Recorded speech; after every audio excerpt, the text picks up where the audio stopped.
चौखट पे चल के आज चारों धाम आए हैं। बजाओ ढोल स्वागत में मेरे घर राम आए हैं। कथा शबरी की जैसे जुड़ गई मेरी कहानी से। न रोको आज धोने दो चरण आँखों के पानी से। बहुत खुश हैं मेरे आंसू के प्रभु के काम आए हैं। बजाओ ढोल स्वागत में मेरे घर राम आए हैं।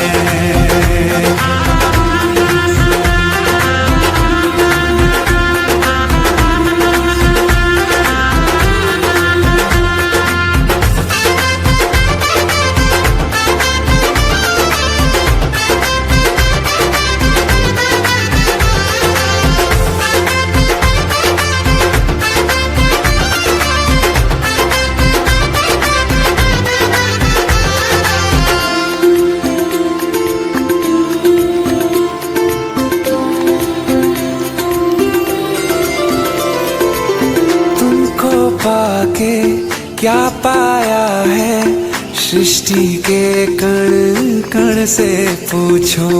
तुमको खोने का दुख क्या है कौशल्या के मन से पूछो। द्वार मेरे ये अभागे आज इनके भाग जागे। बड़ी लंबी इंतजारी हुई रघुबर तुम्हारी तब आई है सवारी। संदेश से आज खुशियों के हमारे नाम आए हैं। बजाओ ढोल स्वागत में मेरे घर राम आए हैं। दर्शन पाके है अवतारी धन्य हुए हैं नैन पुजारी। जीवन नैया तुमने तारी मंगल भवन मंगलहारी। मंगल भवन मंगलहारी। निर्धन का तुम धन हो राघव तुम ही रामायण हो राघव। सब दुख हरना अवध बिहारी मंगल भवन मंगलहारी। मंगल भवन मंगलहारी। मंगल भवन मंगलहारी। चरण की धूल ले लूं मैं मेरे भगवान आए हैं। बजाओ ढोल स्वागत में मेरे घर राम आए हैं। मेरी चौखट पे चल के आज चारों धाम।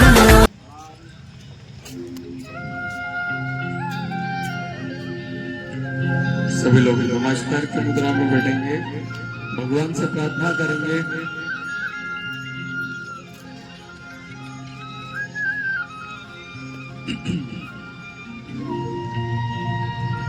साथ साथ गाना है ना।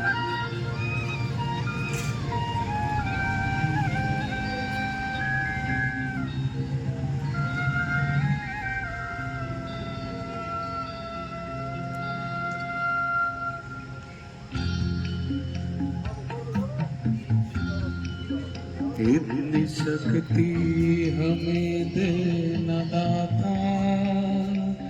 मन का विश्वास कमजोर होना। इतनी शक्ति हमें देना दाता।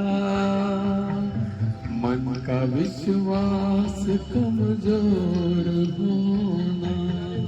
हम चले नेक रास्ते पे हमसे भूल कर भी कोई भूल होना। इतनी शक्ति हमें देना दाता। मन का विश्वास कमजोर होना। हम चले नेक रास्ते पे हमसे भूल कर भी कोई भूल होना। इतनी शक्ति हमें देना दाता, मन का विश्वास कमजोर होना। सभी भगवान से प्रार्थना करेंगे हमारे अंदर पॉजिटिविटी आए, हम सब अच्छा पॉजिटिव सोचें, हमें शक्ति दे। दूर अज्ञान के हो अंधेरे, तू हमें ज्ञान की रोशनी दे। हर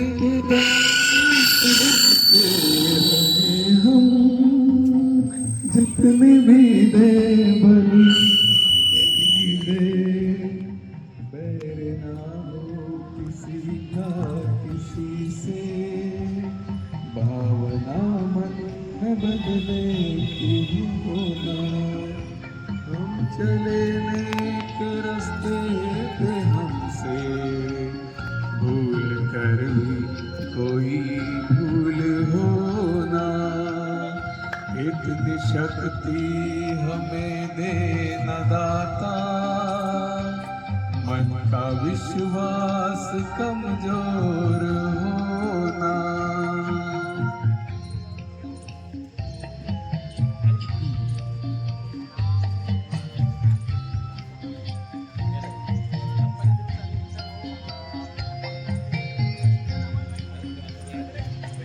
हम न सोचे हमें क्या मिला है, हम ये सोचे किया क्या है अर्पण। फूल खुशियों के बाटे सभी को, सबका जीवन ही बन जाए मधुबन। अपनी करुणा का जल तू बहा के, कर दे पावन हर एक मन का कोना। हम चले नेक रास्ते पे हमसे भूल कर भी कोई भूल होना। इतनी शक्ति हमें देना दाता, मन का। रोज ही भगवान से प्रार्थना हम करें, 2 मिनट की प्रार्थना हम करके अपने पूरे दिन को बहुत अच्छा निकाल सकते हैं, पूरे दिन एनर्जी से भरा हुआ रह सकते हैं। तो चलिए आज के शिविर की हम शुभारंभ करते हैं, शुरुआत करते हैं। सभी लोग अपना स्थान ग्रहण कर ले। सबने बैलेंस में खोलिए जूते चप्पल, आज चरण पादुकाओं को बिल्कुल बैलेंसिंग में विश्राम दिया सबने। ये भी हमारे माइंड को कॉन्शियस करता है। छोटे छोटे प्रयोग हैं लेकिन हमारे दिमाग को कॉन्शियस करते हैं, हमारे दिमाग को, हमारे मस्तिष्क को, हमारे ब्रेन को एक्टिवेट करते हैं। तो छोटे छोटे प्रयोग दिन जब बार बार हम इन चीज़ों पे ध्यान देंगे तो हमारा ये माइंड कॉन्शियस होता है। छोटी छोटी चीज़ें हैं लेकिन धीरे धीरे वो एक बहुत बड़ा परिवर्तन हमारे अंदर लेके आ जाती है। ठीक है, तो चलिए सबसे पहले हम ओम का उच्चारण करेंगे। रीढ़ की हड्डी सभी की सीधी, सभी लोग ध्यान मुद्रा में।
रहेगा, लेफ्ट वाला हाथ नीचे रहेगा। ठीक है, हमारा ध्यान, हमारा फोकस केवल हमारी हथेलियों पे होना चाहिए, है ना। हमारी नजरें, अपनी पलकें भी नहीं झपकाना है और लगातार हथेलियों को देखना। ठीक है। और करना क्या है, तो ऐसे गोल घूमना है। पहले राइट वाला पाँव उठेगा, फिर लेफ्ट, फिर राइट, फिर लेफ्ट, इस तरह हमें गोल घूमना है। मुंह की लार को रोक के रखेंगे, चेहरे पे मुस्कुराहट रखेंगे, अब पलक हथेलियों को निहारना है। और सबसे पहले राइट वाला पाँव उठेगा, फिर लेफ्ट, इस तरह हम एक म्यूजिक के ऊपर घूमेंगे जब तक मैं बताऊं अगले इंस्ट्रक्शन तक। केवल अपनी हथेलियों पर बिल्कुल धीरे धीरे घूमना है।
अपने स्थान पर ही रुकेंगे।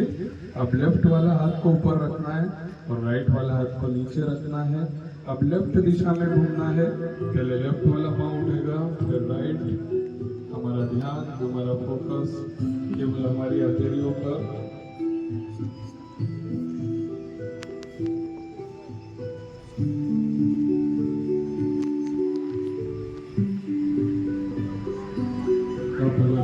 हथेलियों को निहारना है।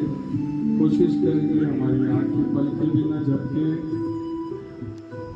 ये प्रयोग हमारी मानसिक, हमारे ब्रेन को मजबूती देता है।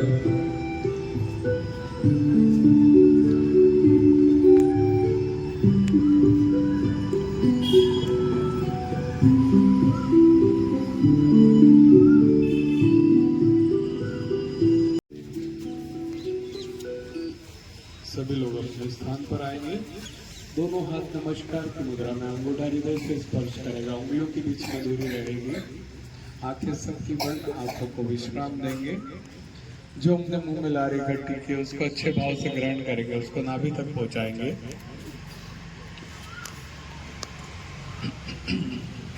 धीरे से अपनी आंखें खोलेंगे। तो हम आपको इसके बारे में भी आज डिटेल में बताएंगे कि बार बार हम लार रोकने का क्यों बोलते हैं। आपको आगे आपको ये सारी चीजें समझने को मिलेगी कि ये छोटे छोटे प्रयोग हमारे अंदर कितना बड़ा बदलाव लाते हैं। तो आज हम उन सारी बातों पर भी बात करेंगे। कुछ प्रयोग और हैं हमारे जो अभी हम करेंगे कंटिन्यूशन में, उसके बाद सारी बातें करेंगे। तो अगला प्रयोग है हमारा जो हमने कल भी किया था, ब्रीदिंग एक्सरसाइज, ब्रीदिंग टेक्निक का, कि किस तरह हम लंग की कैपेसिटी को बढ़ा के ज्यादा से ज्यादा ऑक्सीजन हमारे शरीर के हर ऑर्गन, हर सेल तक पहुंचा पाए। ठीक है, क्योंकि देखिए इस शरीर को और इस शरीर में लगी हुई सारी अद्भुत मशीनों को अगर सबसे ज्यादा जरूरी कोई चीज है तो वो है ऑक्सीजन। बिना खाना, बिना पानी के हम कई दिन गुजार सकते हैं, पर बिना ऑक्सीजन के कुछ पल भी नहीं गुजार सकते। गुजार सकते हैं क्या? बिना सांस लिए हम कितनी देर जिंदा रह सकते हैं? तो ऑक्सीजन सबसे ज्यादा जरूरी, सबसे ज्यादा महत्वपूर्ण चीज है हमारे इस शरीर को चलाने के लिए, है ना। तो क्या करें हम कि हमारे शरीर के हर ऑर्गन तक ज्यादा से ज्यादा ऑक्सीजन पहुंचे ताकि उनका परफॉर्मेंस और अधिक अच्छा है। ठीक है, हमारा हार्ट है, हमारा लीवर है, हमारा किडनी, हमारा ब्रेन, जितने भी हमारे अच्छे अच्छे बड़े बड़े वाइटल ऑर्गन्स हैं, उन सभी ऑर्गन्स को अगर ऑक्सीजन अच्छी मिलेगी तो वो बहुत अच्छे से कार्य करेंगे ना। तो हम ऑक्सीजन कैसे बढ़ा सकते हैं हमारे शरीर में? कौन सा हमारा ऑर्गन है जो ऑक्सीजन हमारे शरीर को देता है? लंग्स, फेफड़े, है ना। तो हम फेफड़ों को किस तरह मजबूत करें और ज्यादा से ज्यादा वो ऑक्सीजन कैरी कर पाए, है ना, उसके लिए ये एक्सरसाइज है ब्रीदिंग एक्सरसाइज, ब्रीदिंग टेक्निक। इसमें कुछ सावधानियों का ध्यान देना है। सबसे पहले हमारे पाँव बैलेंस में होना चाहिए, दोनों पाँव पे समानांतर वजन होना चाहिए। कई बार क्या हम ऐसे खड़े रहते हैं, ये गलत तरीका है। एक पाँव पे नहीं खड़ा होना है, हमेशा हमारे पाँव बैलेंस में होना चाहिए। जब भी हम दिन में भी हमारा माइंड को अगर हमें कॉन्शियस करना है तो हमें कहाँ ध्यान देना है कि हम बैलेंस में खड़े हैं कि नहीं, हमारे एड़ी और पंजे रेल की पटरी की तरह सीधे हैं कि नहीं, है ना। दोनों पाँव के बीच में शोल्डर इतनी दूरी होना चाहिए। कितनी दूरी होना चाहिए? शोल्डर इतनी दूरी दोनों पाँव के बीच में होना चाहिए। एड़ी और पंजे रेल की पटरी की तरह सीधे होना चाहिए। दोनों हाथों की हथेलियां इस तरह आमने सामने होंगी, ठीक है। और हाथों का मूवमेंट केवल इतना होगा। क्या करना है? नाक से सांस को बाहर फेंकना है। जैसे ही मेरा हाथ नीचे आएंगे, क्या कर रहा हूं मैं? नाक से सांस को बाहर फेंक रहा हूं, देखिए। और जब हाथ नीचे आते हैं, सांस को बाहर फेंकता हूं तो घुटने मेरे थोड़े मुड़ते हैं। पूरी ताकत से फेफड़ों की पूरी हवा बाहर जा रही है, फिर वापस फेफड़े, हम सांस नाक से अंदर ले रहे हैं, फेफड़े वापस फूल रहे हैं। तो ये हमारी लंग कैपेसिटी को बढ़ाता है, ठीक है। तो बिल्कुल तरीके से करेंगे। जो बच्चे जंप कर सकते हैं वो ऐसे जंप भी कर सकते हैं। एड़ी पंजों पे केवल आधा इंच जंप करना है, ऐसे।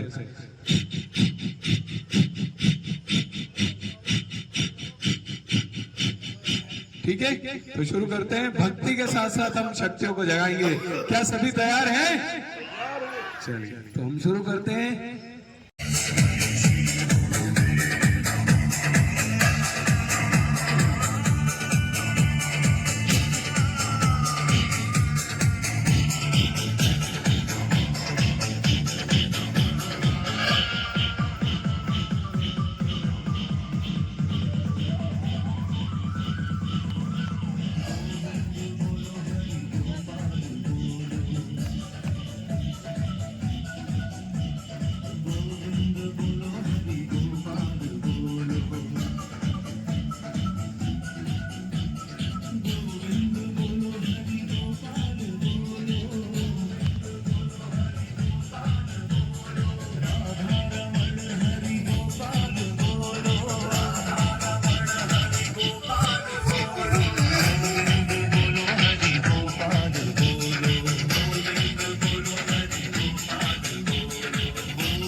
लंबी गहरी सांस लेंगे, धीरे धीरे सांस खाली करेंगे, आंखें बंद रखेंगे। सभी प्रयोगों में चेहरे पे मुस्कुराहट रखेंगे, मुंह की लार को रोक के रखेंगे। ये हमारा फेफड़ों की कैपेसिटी को इंक्रीज करने वाला एक्सरसाइज थी, ब्रीदिंग एक्सरसाइज। लंग की कैपेसिटी बढ़ेगी तो ज़्यादा से ज़्यादा ऑक्सीजन हमारे शरीर के हर ऑर्गन, हर सेल तक जाएगी और हमारा शरीर में कहीं भी रोग नहीं हो सकता, क्योंकि अगर ऑक्सीजन पर्याप्त मिलती है। ऐसा रिसर्च हुआ है, ऐसी स्टडी हुई है कि कैंसर भी तभी होता है जब भी किसी पार्ट में, हमारे बॉडी के किसी भी सेल्स में, पार्ट में ऑक्सीजन की कमी होती है, तो वही कैंसर होता है। तो अगर हम रोज अच्छे माहौल में ब्रीदिंग एक्सरसाइज करते हैं, प्राणायाम करते हैं, तो ये हमारे फेफड़ों की कैपेसिटी को बढ़ाता है ना। चलिए अगला प्रयोग है हमारा क्लैपिंग का। ठीक है, 108 108 216 एक्यूप्रेशर पॉइंट्स हमारे हाथों की हथेलियों में। ऊपर वाले ने हमारा पूरा स्वास्थ्य हमारी हथेलियों में ही दे दिया, सब कुछ हमारी इन हथेलियों में। 108 108 216 एक्यूप्रेशर पॉइंट, जिससे हमारी बॉडी के सारे वाइटल ऑर्गन्स जुड़े हुए हैं, पूरा शरीर जुड़ा हुआ है। हम चाहे तो इन सारे पॉइंट्स को एक्टिवेट करके इस शरीर को स्वस्थ और हेल्दी रख सकते हैं। पता है कैसे? बस जरूरत है इन पॉइंट्स को सही ढंग से एक्टिवेट करने की। ठीक है, अब कैसे एक्टिवेट करना है, तो तालीम जो क्लैपिंग का तरीका होता है, अगर आपको हमें समझना होगा सही तरीका क्या है।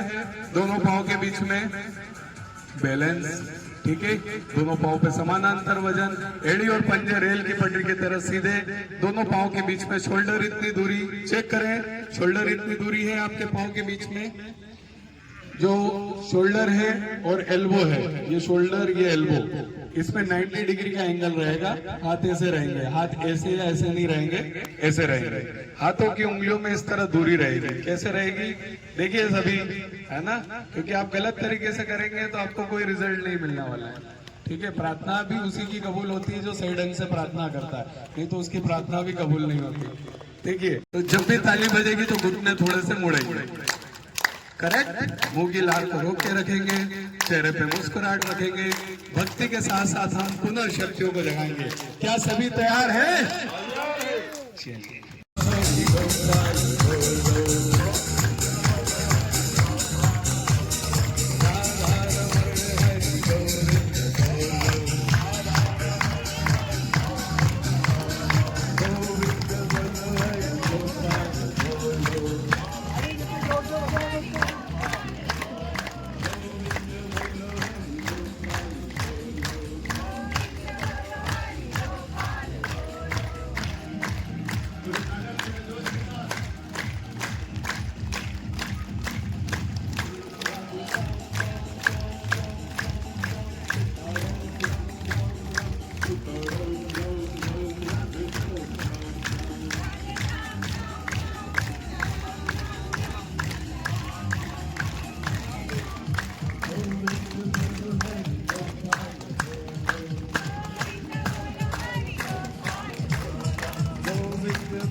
सपने उन्हीं के पूरे होते हैं जिनके सपनों में जान होती है।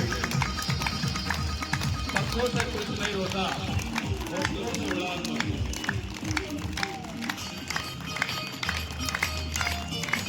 क्या सफलता एक चुनौती है, उसको स्वीकार करो, गलती क्या हुई उसमें सुधार करो। कुछ किए बिना ही जय जयकार नहीं होती, और कोशिश करने वालों की हार नहीं होती। हरे कृष्ण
अपने दोस्त के पास भी मुस्कुरा रहा हूँ। एक जिंदगी तुझे कैसा हरा रहा हूँ। मेरे दादा पूरे दोस्त के साथ अपना 100% करके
पूरे जोश के साथ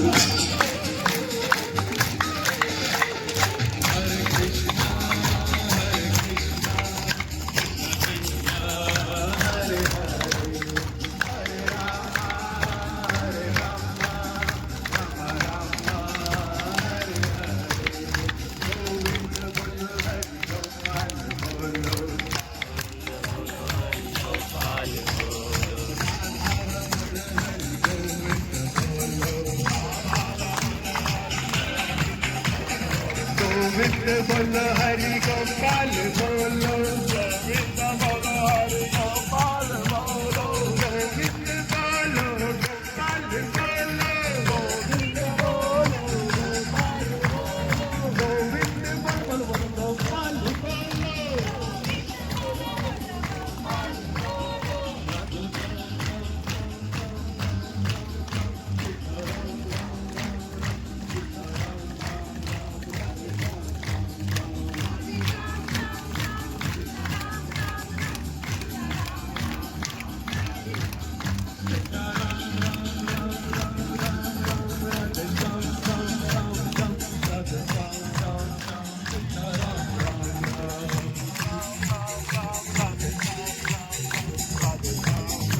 Hare Krishna, Hare Krishna, Krishna Krishna, Hare Hare, Hare Rama, Hare Rama, Rama Rama, Hare Hare.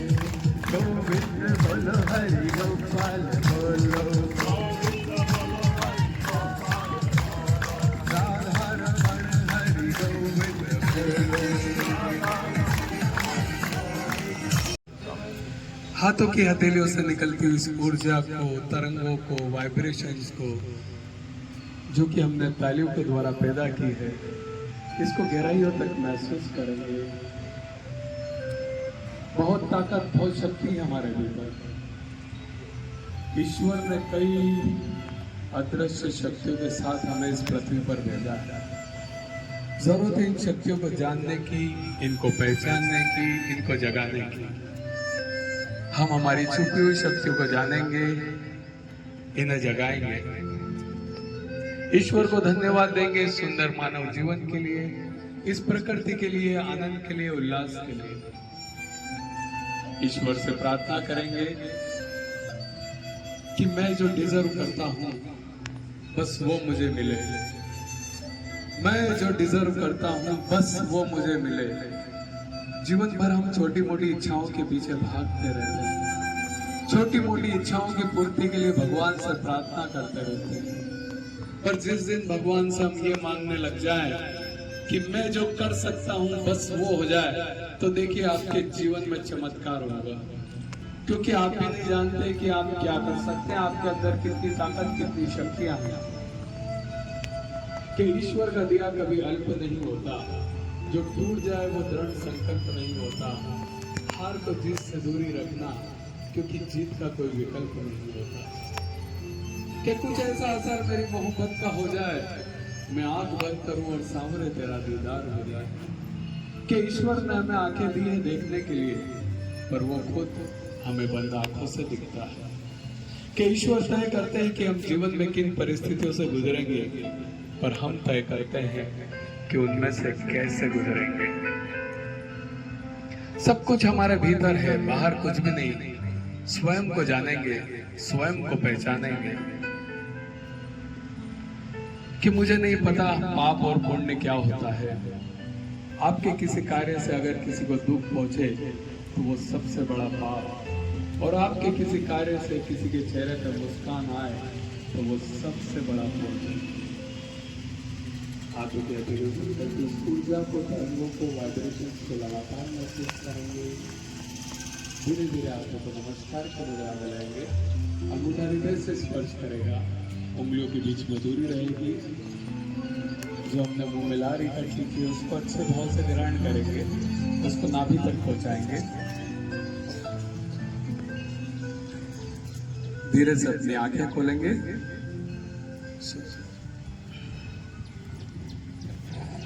सभी लोग अपने स्थान पर बैठ जाएंगे।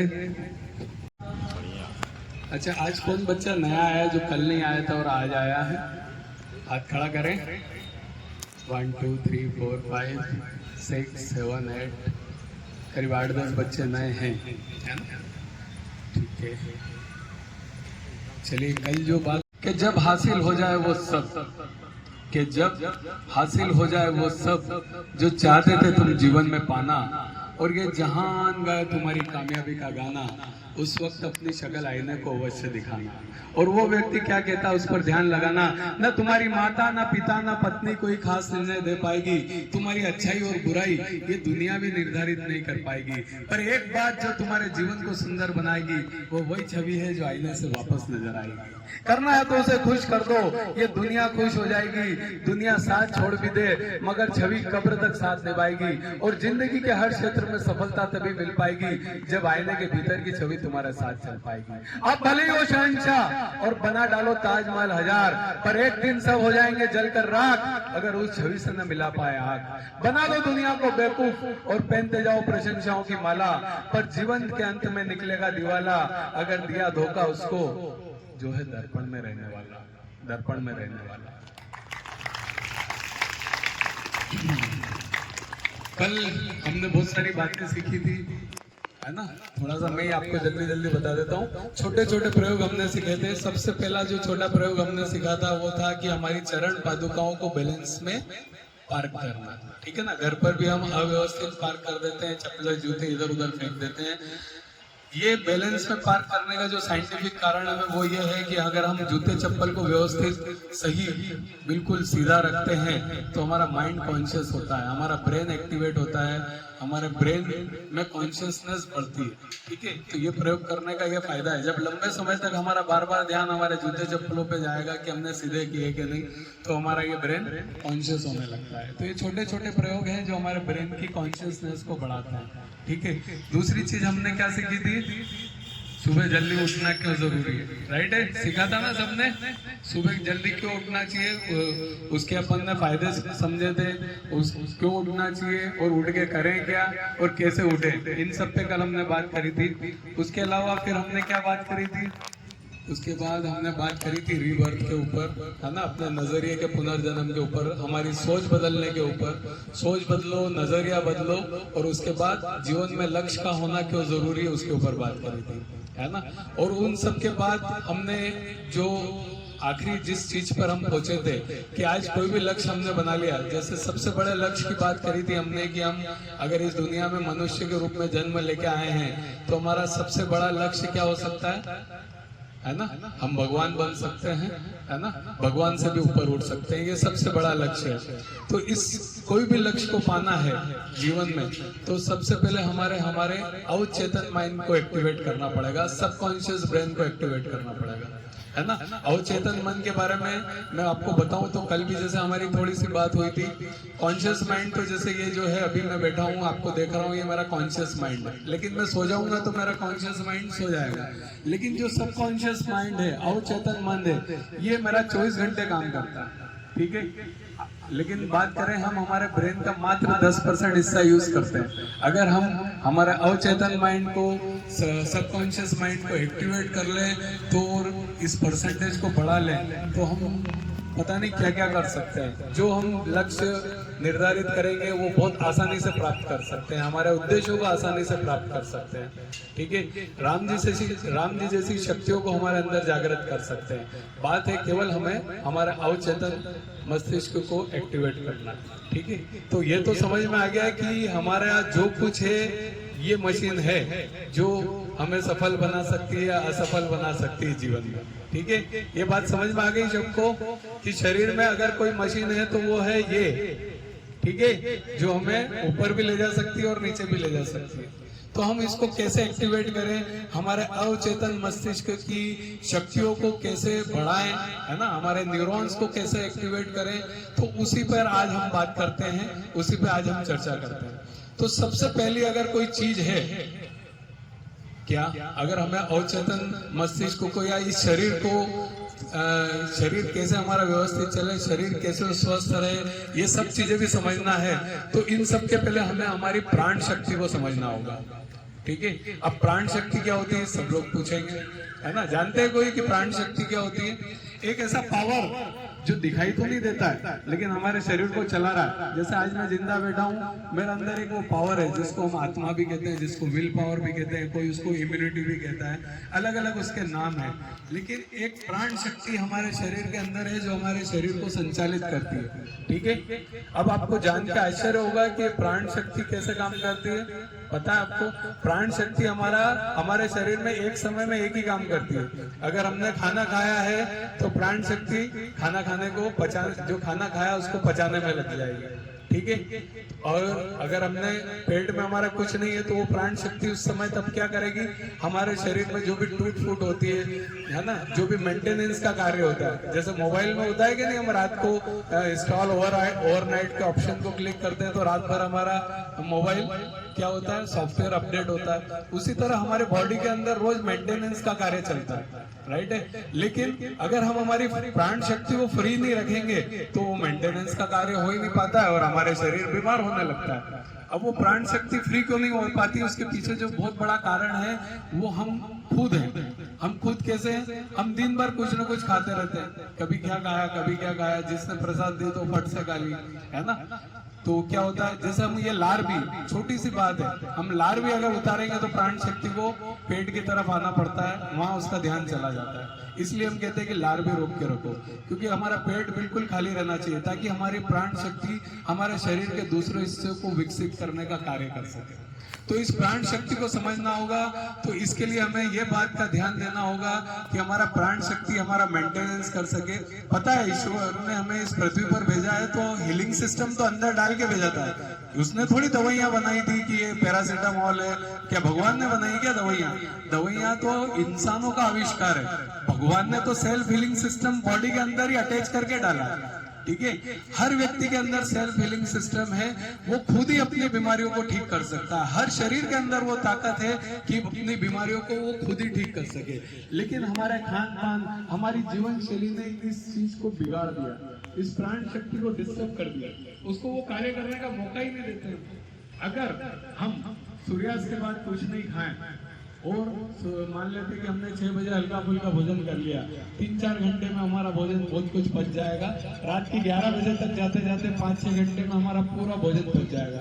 अब जब हम सो रहे हैं 11 बजे से हमारी प्राण शक्ति हमारा पूरा मेंटेनेंस करेगी, 5 बजे तक जब हम उठेंगे तो हमारा सारा शरीर का मेंटेनेंस हो जाएगा। जो भी टूट फूट है, जहाँ जो भी डिस्टर्बेंस है वो सब कुछ ठीक कर देती है, वो खुद ही ठीक कर देती है। लेकिन हम मौका ही नहीं देते हैं। हम रात को 11 बजे खाना खा रहे हैं, अब 11 से 5 तो खाना को पचाने में प्राण शक्ति को लग जाता है। अब वो कहां से टूट फूट और मेंटेनेंस का कार्य करेगी, बताइए? कर सकती है क्या? यस या नो? तो उसके जिम्मेदार हम हैं। देखिए, जब ये सूर्य उदय होता है तब हमारी जठर अग्नि चालू हो जाती है, और जब सूर्य टॉप पे जाता है, बीच में जाता है, जब 12 से 2 के बीच का टाइम होता है, तब हमारी जठर अग्नि बिल्कुल उस पे आ जाती है। जब हमें भोजन करना चाहिए 12 से 2 के बीच में भोजन करना चाहिए, सुबह नाश्ता करना चाहिए, और शाम को जहां तक हो सके सूर्यास्त के पहले अगर आप भोजन कर रहे हैं और लाइट भोजन करें, ताकि वो जल्दी पच जाए। ऐसा नहीं कि पनीर की सब्जी खा रहे हैं, काजू की सब्जी खा रहे हैं, जो 8 घंटे 10 घंटे भी नहीं पच सकती आपकी, है ना? शाम को क्या खाना है? लौकी की सब्जी और रोटी खाएंगे, अगर खाना जरूरी है तो। मैं तो 90% शाम को खाना नहीं खाता हूँ, सिर्फ सुबह ही खाना खाता हूँ। और आज 230 दिन मुझे हो गए, लेकिन मुझे तो कुछ नहीं हुआ। देखिए, आपके सामने रोज एक्सरसाइज करता हूँ, और कोई गोली दवाई लेने की मुझे जरूरत नहीं पड़ती है। क्यों? क्योंकि मैंने मेरे बॉडी का हीलिंग सिस्टम को एक्टिवेट कर दिया। मेरी बॉडी खुद ही मेरी बीमारियों को खत्म करती है, मुझे उसके लिए कोई दवाइयां लेने की जरूरत नहीं पड़ती, है ना? तो थोड़ा सा हमें हमारे खान पान की जीवन शैली में, खान पान में इन सब चीजों में बदलाव लाना होगा, और हमारी प्राण शक्ति को हमें फ्री रखना होगा। ठीक है? अगर हम फ्री नहीं रखेंगे प्राण शक्ति को, तो हम चाहते हैं कि हमारा, अब हमें पता तो लग गया कि सबकॉन्शियस ब्रेन को एक्टिवेट करना, और हम हमारे लक्ष्यों को आसानी से प्राप्त कर सकते हैं, राम बन सकते हैं, राम जैसी शक्तियां जागृत कर सकते हैं। पता तो सब लग गया, लेकिन हम प्राण शक्ति को फ्री नहीं रखेंगे तो हमारा ब्रेन विकसित कैसे होगा, बताइए? ब्रेन विकसित हो, हमारे शरीर के हर ऑर्गन सुचारू रूप से काम करे, व्यवस्थित काम करे, तो उसके लिए सबसे बड़ा जरूरी परिवर्तन है आहार में परिवर्तन करना है। समय में क्या खाना है, कब खाना है, कितना खाना है, ये हमें पता होना चाहिए। इंसान है, बुद्धि है, हमारे पास दिमाग दिया भगवान ने, लेकिन हमने उसका पूरा कबाड़ा करके रखे। अच्छा समझदार व्यक्ति भी इस चीज को समझने को तैयार नहीं है, इस साइंस को समझने को तैयार नहीं है। 11-11, 12-12 बजे तक खाना खाया जा रहा है। मेट्रो सिटीज की हालत खराब हो गई, 3-3 बजे लोग सो रहे हैं, और सुबह 12-1 बजे 2 बजे जब जठर अग्नि टॉप पे होती है तब उठते हैं। बताओ कैसे? ये 200 साल चलने वाला शरीर आज 50-60 पे आके क्यों खत्म हो रहा है? उसके जवाबदार जिम्मेदार केवल हम हैं, क्योंकि हमने पूरे सिस्टम को बिगाड़ा है ना। पहले के लोग ऐसा करते थे, आप खुद सोचिए, लाइट का आविष्कार हुआ 100-200 साल नहीं हुए हैं अभी। लाइट नहीं थी तो उसके पहले लोग 6 बजे पहले खाना खा लेते थे कि अंधेरा हो जाएगा, अंधेरे में कैसे खाएंगे। ये सब मनुष्यों ने जो आविष्कार किए, ये उन आविष्कारों का नतीजा है ना। नहीं तो 6 बजे सब, और 8 बजे तक, 7 बजे तक आदमी सो जाता था, और 4 बजे इधर उठ जाता था। आज जो बहुत सारे पुराने लोग बैठे हैं वो जानते हैं इस चीज को, उन्होंने देखा है इस चीज को, है ना। तो वो समय अच्छा था। तो देखो, आज भी हमारे बीच 80, 90, 100 साल के स्वस्थ व्यक्ति घूम रहे हैं, क्योंकि उन्होंने उस जीवन शैली को अपना रखा है। तो ये प्राण शक्ति को समझने वाली बात हो गई। उसके बाद जो अगली चीज है हमारी, जो मैंने 6 पॉइंट बताए थे आपको, कि पहला है सही आहार, दूसरा है सही व्यायाम, तीसरा है सही ध्यान, चौथा है सही कर्म, पांचवा है सही संस्कार, और ये सब मिलके बनता है सुंदर विकसित जीवन। तो आज हम इन पे बात करेंगे। सबसे पहले हम सही आहार पे बात करते हैं। बोर हो रहे हो तो बीच में हम प्रयोग भी करते जाएंगे, पर बोर होने वाली मैं बात कर नहीं रहा हूँ, क्योंकि ये हमारे स्वास्थ्य से रिलेटेड, हमारे शरीर से रिलेटेड बातें हैं, जिन्हें हम जीवन में समझे और उतारे। तो इस शरीर को अगर समझ लें तो बहुत अच्छे से हम इस शरीर को चला सकते हैं बिना दवाई गोली के। और दवाई गोली के चलाना हो तो आजकल तो 30 साल की उम्र में बीपी, शुगर, थायराइड की गोलियां चालू हो रही है। एज ए डॉक्टर मैं खुद देखता हूँ, है ना। 30 साल की उम्र में ये बीमारियां हो रही है। क्यों? क्योंकि जीवन शैली बदल गई है। तो सही आहार में हम बात करते हैं। सबसे पहले तो मैं पूछता हूँ, अच्छा किस किस के घर में कार है? हाथ खड़ा करें। ये माइक ले लीजिएगा गुप्ता जी, नीचे माइक ले जाएंगे। किस किस के घर में कार है? खड़े हो जाए वो जल्दी से, खड़े हो जाओ जल्दी, है ना। तो कार है आपके घर में, बहुत अच्छी बात है। सबके पास अलग अलग कंपनी की कार होगी, है ना। कौन सी कार है बेटा आपके घर में? बता। वेगनार है। कितने की आती है बेटा वो? 1-1.5 लाख की। ये कौन सी? 2.5 लाख। बेटा 7 लाख की आती है वेगनार। हमें मालूम है, हम कमाते हैं, है ना। तो चलिए, वो हो सकता है सेकंड हैंड हो तो 1.5 लाख 2 लाख में भी आ जाएगी। और इसके पास कौन सी कार है बताएं जल्दी से, एक आध जना और बता दें। MG हेक्टर, इसकी क्या कीमत है? 20 लाख। क्या बात है। तो जैसे आपकी MG हेक्टर गाड़ी है और हम कैसे चलती है बेटा वो? पेट्रोल से। और पेट्रोल की बजाय अपन डीजल डाल दे तो क्यों? तो फिर ये तो गलत हो गया, मतलब पेट्रोल ही डालना पड़ेगा उसमें, ये पक्का है। तो हम उसका तो बिल्कुल ध्यान रखेंगे। क्या कभी डीजल डलवाओगे आप उसके अंदर? नहीं डलवाओगे।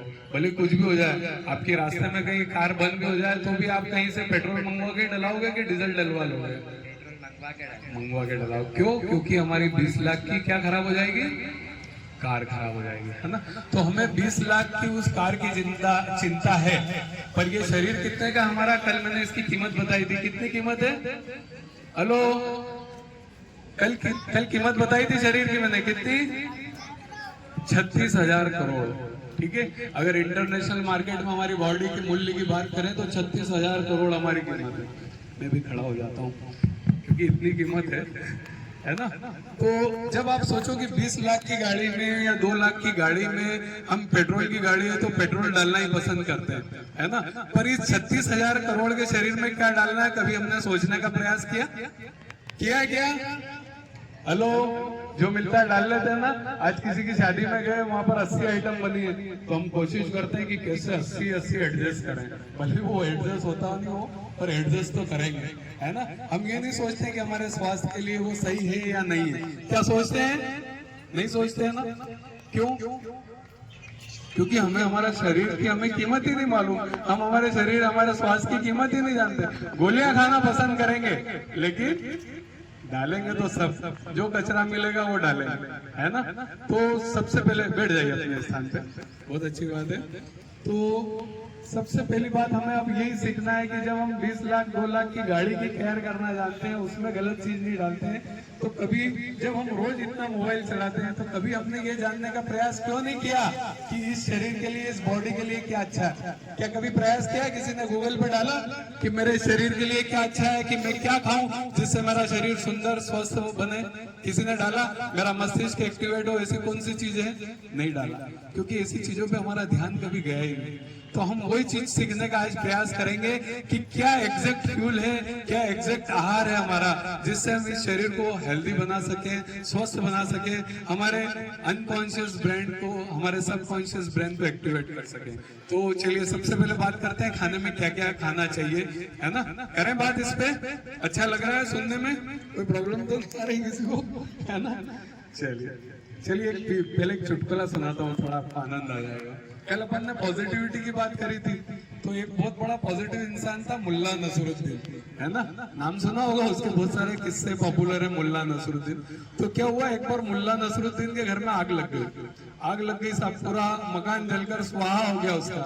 तो कुछ लोग आए उसके पास सुबह मिलने को लिए और पूछे कि मुल्ला नसरुद्दीन कैसा लगा आपको, आपका मकान जल रहा था? तो बोले हमको तो बहुत मजा आया। बोले यार क्या बात कर रहे हो, बहुत मजा आया? बोले ठंड बहुत थी, हम घर वालों ने सबने मिलकर खूब तापा। तो ये होती है पॉजिटिविटी। एक आदमी तो रोता है अरे मेरा घर जल गया, और उनने तापा। तो पॉजिटिविटी के ऐसे बहुत सारे किस्से हैं, है ना। तो चलिए सबसे बड़ी बात कि आहार में हमें क्या लेना चाहिए जिससे हमारा शरीर स्वस्थ रहे। तो सबसे पहले सात्विक आहार हमें लेना चाहिए। सुबह सुबह हमने कल आपको 15 तरह का नाश्ता कराया था। ये एक एल्कलाइन नाश्ता है जो हमारे पित्त को शांत करता है ना, और हमारे अंदर एक पॉजिटिव एनर्जी डेवलप करता है। रोज सुबह उठ के कभी भी देखिए प्रकृति ने हमारे लिए क्या बनाया, पहले तो हम ये सोचें ईश्वर ने हमें क्या दिया, प्रकृति ने हमारे लिए क्या रखा है, वो हम देखें, है ना। तो प्रकृति ने हमारे लिए क्या बनाया? क्या प्रकृति ने रोटियां बनाई थी क्या? कहीं रोटी लगती है किसी पेड़ पे देखी क्या आपने? कहीं कचौरी लगती हुई देखी, समोसे लगते हुए देखे किसी पेड़ पे? लगते हैं क्या? नहीं लगते ना। प्रकृति ने हमारे लिए क्या बनाया? प्रकृति ने हमारे लिए फ्रूट्स बनाए, प्रकृति ने हमारे लिए सब्जियां बनाई, है ना, बनाए ना। तो जितना ज्यादा हम प्राकृतिक चीजें खाएंगे, कच्ची चीजें खाएंगे, कम से कम 50% तो हम कच्चा अन्न, कच्ची चीजें खाएं, सब्जियां खाएं, फ्रूट्स खाएं, सलाद खाएं। जैसे सुबह हमारा नाश्ता हो जाता है, करीब दिन भर का 30% कंज्यूम तो हम यही कर लेते हैं। ठीक है, 15 तरह की चीजें हम खाएंगे। ये सारी कच्ची चीजें, ड्राई फ्रूट्स, कोई भी चीज ऐसी नहीं देते हैं जिसको हमने गैस पे बनाया हो, है ना, या तो हमने गला है या फ्रेश फ्रूट्स है अपने पास, है ना। तो ज्यादा से ज्यादा प्रकृति ने जो हमें जो दिया, ईश्वर ने जो हमारे लिए दिया, वो हम खाने का प्रयास करें तो हम बिल्कुल स्वस्थ रहेंगे, बिल्कुल हेल्दी रहेंगे, हमारी ये सारी मशीनें बहुत अच्छा काम करेंगी। फिर दूसरा क्या और क्या खा सकते हैं हम, तो दिन में भोजन में आप एसिडिक भोजन कर सकते हैं, ठीक है, लेकिन सलाद जरूर खाएं। अपने वजन का आप कितना गुणा करना है, 5 का गुणा करना है। कितने का गुणा करना है, 5 का। जैसे आपका वजन कितना है बेटा, बोलिए 40 किलो, तो 40 किलो जैसे इस बच्चे का वजन है, तो 4 5 20, है ना। 200 ग्राम सलाद इसको पहले खाना है। प्लेट 1 प्लेट 2 क्या करेंगे, 2 प्लेट लगाएंगे, एक प्लेट 1 एक प्लेट 2।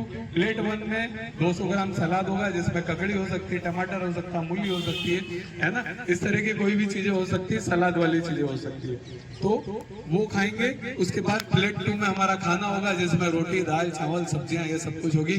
ग्रीन सब्जियां ज्यादा खाएं, सब्जियां ज्यादा, रोटी कम खाएं। और पानी का भी आपको बताता हूं मैं। पानी खाना खाने के 2 से 3 घंटे, वैसे तो 3 घंटे बाद पीना चाहिए। जब भी हम भोजन करें उसके 3 घंटे बाद ही पानी पीना चाहिए। भोजन के तुरंत बाद अगर आप पानी पीते हैं तो वो जहर के समान है, वो आपके पूरे डाइजेशन को डिस्टर्ब रखता है, हमें बीमार करता है। तो भोजन के कम से कम 3 घंटे बाद हमें पानी पीना चाहिए। लेकिन अब सबको लगता है कि भोजन के बाद हम बाद में एग्जैक्टली क्या पिए, तो वो छाछ हम पी सकते हैं। छाछ पीने से हमारा डाइजेशन भी सुधरेगा, हमें कैल्शियम भी अच्छा मिलेगा, है ना, सब कुछ अच्छा होगा। तो ये हमारी भोजन की प्रक्रिया हो गई। शाम का भोजन हम सूर्यास्त से पूर्व कर लेंगे। लौकी की सब्जी, रोटी खा सकते हैं, हल्का फुल्का भोजन कर सकते हैं। शाम को भी चाहें तो आप थोड़े बहुत फ्रूट्स खा सकते हैं, मखाने आते हैं ड्राई फ्रूट्स के अंदर, जो उनको आप सेक के खा सकते हैं। इस तरह की शाम को आप हल्की फुल्की चीजें ले सकते हैं। क्या नहीं खाना है, नहीं खाने में मैदा नहीं खाना है। आजकल बहुत चल रहा है पिज्जा, नूडल्स, मंचूरियन, है ना, बहुत टेस्टी लगते हैं, मजेदार लगते हैं। उनके अंदर मसाले ऐसे होते हैं जो हमें आकर्षित करते हैं, है ना। एक डिजायर पैदा होती है हमारे अंदर, एक एडिक्ट हो गए हम उसके, उन मसालों के एडिक्शन हो गया हमारे अंदर कि हम रोक नहीं पाते अपने आप को। तो क्यों नहीं रोक पा रहे, क्योंकि हमने अंदर हमारा उनका एडिक्शन डेवलप कर लिया। लेकिन दुनिया की सबसे खराब, सबसे सड़ी हुई चीजें हैं वो, जिनके अंदर इतने, जो हमारे अंदर इतनी नेगेटिव ऊर्जा पैदा करती है कि हमारे पूरे शरीर को खराब कर देती है। हमें ऐसी चीजें खाना है जो हमारे अंदर पॉजिटिव एनर्जी डेवलप करे, ठीक है। तो नेगेटिव एनर्जी चीजें जो डेवलप करती है सब बंद करना है। इनके पीछे और भी बहुत सारी चीजें हैं, लेकिन सबसे बड़ी बात हम ये समझ लें कि हमें ताजा भोजन करना है।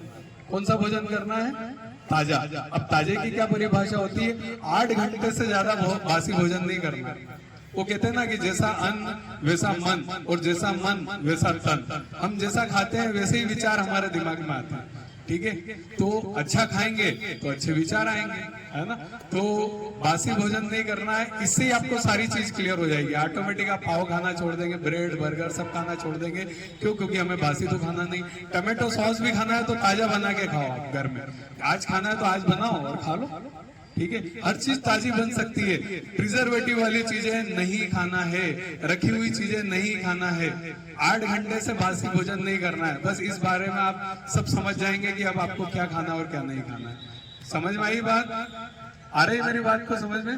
और क्या नहीं खाना है, कचौरी समोसा खाना चाहिए क्या, अच्छी चीज होती है, पर कचौरी खाने के भी तरीके, जैसे हमारे यहाँ कचौरी बनती है, हमारे यहाँ कई बार कचौरी आती है, हम तली हुई कचौरी नहीं खाते हैं, नो डाउट। मूंग की दाल सबसे ज्यादा प्रोटीन होता है, मूंग खाना चाहिए, डेली मूंग खाना चाहिए। आप ओशो के बारे में स्टडी करें तो उनने भी अपने ब्रेन को बहुत अच्छा एक्टिव किया था। तो उनका अगर भोजन देखें अपन तो उन्होंने जीवन भर मूंग की दाल रोटी खाई। सबसे ज्यादा प्रोटीन अगर किसी चीज में है तो वो मूंग में है। डेली मूंग खाना ही चाहिए। अगर आप डेली मूंग को तो शामिल करके रखिए अपनी डाइट में, तो आपको सारा प्रोटीन सब कुछ आपको मिल जाएगा। हमको लगता है कि प्रोटीन पनीर में और इनमें है, तो नहीं। आज आप देखो कि गाय कौन सा, गाय का बच्चा है या हाथी का बच्चा है तो वो कौन सा दूध पीता है, वो दूध पीता है क्या बड़ा होके, लेकिन उनकी हड्डियां कितनी मजबूत होती है। गाय की हड्डियां देखो आप कितनी मजबूत होती है। हमारी हड्डियां मजबूत है क्या, इतनी हम इतना दूध पी रहे हैं, इतना प्रोटीन खा रहे हैं। दूध तो बच्चों के लिए बना है। आज भैंस का दूध भैंस के बच्चे के लिए बना है। भैंस के बच्चे को देखो और अपना शरीर देखो, क्या दोनों का फिजिक कहीं से कहीं तक मैच होता है, उसका वजन कितना, हमारा वजन कितना, तो सब हम भैंस जैसे होते जा रहे हैं अगर भैंस का दूध पीते हैं। जरूरत ही नहीं है, लेकिन हम ऐसी चीजों को पी रहे हैं। ठीक है, पीना है, अपन छाछ पी सकते हैं जिससे हमें कैल्शियम की कमी नहीं होगी। दूध की बजाय हम छाछ पिए, दूध पचता नहीं है ना। दूध बना है बच्चों के लिए, क्यों? इसके पीछे भी एक साइंटिफिक रीजन बताता हूँ। अगर बच्चा दूध पीता है, छोटा बच्चा 1 साल का, 1.5 साल का, 6 महीने का बच्चा दूध पीता है और उल्टी करता है तो दही निकलता है, पर बड़ा आदमी दूध पीता है और उल्टी करेगा तो दूध ही निकलेगा, क्योंकि पचता ही नहीं। ठीक है, क्योंकि हमारे अंदर वो एंजाइम ही नहीं बनता। 3 साल 4 साल के बाद वो एंजाइम बनना बंद हो जाता है, दूध को पचाता है। आज दूध के अंदर इतना फैट होता है जिससे हमारा कोलेस्ट्रॉल बढ़ने लगता है, बॉडियों में भी, हमारे शरीर में बीमारियां चालू हो जाती है। तो ऐसी बहुत सारी अनगिनत बातें हैं, लेकिन अब थोड़ा बीच में हम प्रयोग करते चले ताकि आपके अंदर एनर्जी, उत्साह बना रहे। आगे हम कंटिन्यू करते हैं। अभी बात हुई है सही आहार की, मैंने फाइल के अंदर भी बहुत सारी डिटेल लिख दी है, क्या खाना क्या नहीं खाना, इन सब चीजों को सीखने का प्रयास करेंगे। एक बार सब अपने स्थान पर खड़े होंगे, हम कुछ 1-2 प्रयोग करेंगे, उसके बाद अगले प्रयोग में प्रवेश करेंगे। एक बार जोरदार तालियां बजाएं सब, बहुत स्वस्थ दिख रहे हो, जोरदार तालियां सिस्टम से। चलिए,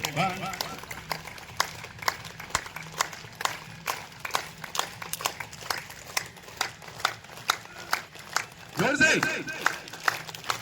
बहुत ताकत, बहुत शक्ति है हमारे भीतर। चलिए, मासी जी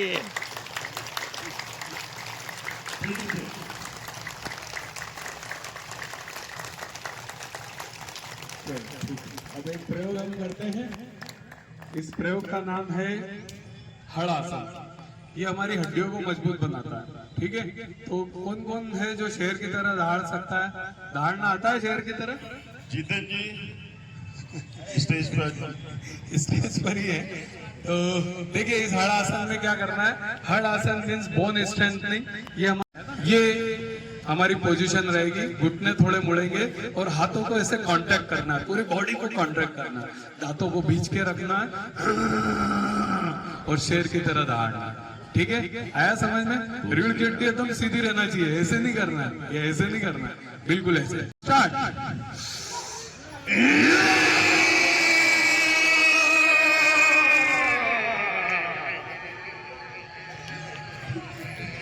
एक बार और करेंगे, पूरी ताकत लगाएंगे, है ना, पूरे जोश, पूरी ताकत के साथ।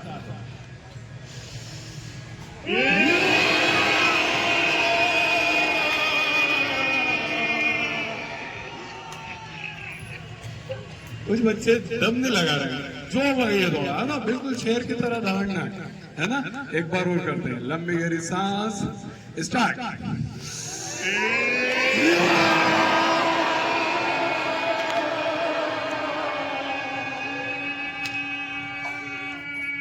एक बहुत जबरदस्त प्रयोग है जो हमारी हड्डियों को मजबूत बनाता है ना। तो हड्डियों को मजबूत बनाने के लिए आसन जरूर करें। अगला प्रयोग है हमारा टेपिंग, है ना, जो हमारी पतली पतली वेसल्स होती ब्रेन के अंदर, क्योंकि हमें मशीन को एक्टिवेट करना है ना, तो एक बहुत अच्छा ब्रेन को एक्टिवेट करने का, जो हमारी पतली पतली वेसल्स है उनके ब्लॉकेज रिमूव होंगे, ब्लड वेसल्स में ब्लड फ्लो बढ़ेगा, ऑक्सीजन बढ़ेगी, तो हमारे न्यूरॉन्स एक्टिवेट होंगे, मन में, हमारे मस्तिष्क में अच्छे विचार आएंगे, पॉजिटिव थिंकिंग आएगी, पैरालिसिस की संभावनाएं कम हो जाएगी। तो इस प्रयोग का नाम है टैपिंग। हमें थपथपाना है, एक म्यूजिक के साथ हम थपथपाना चालू करेंगे।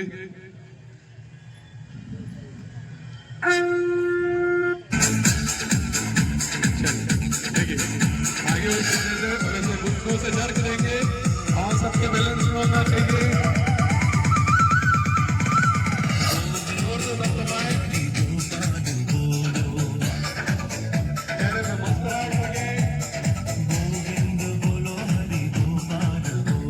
बहुत सारे बच्चे को मुझे ऐसा लगता है जबरदस्ती लाया गया है।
कर रहा है।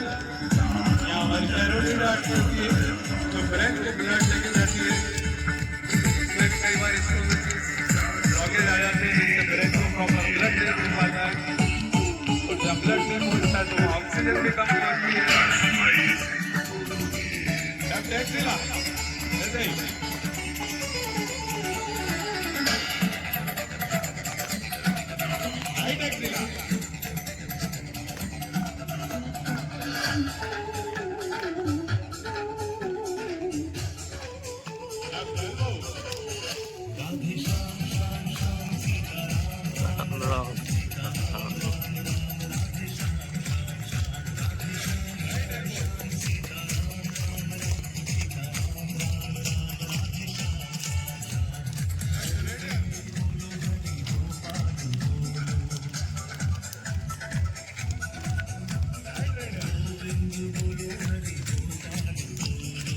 नाचना कोई नहीं है।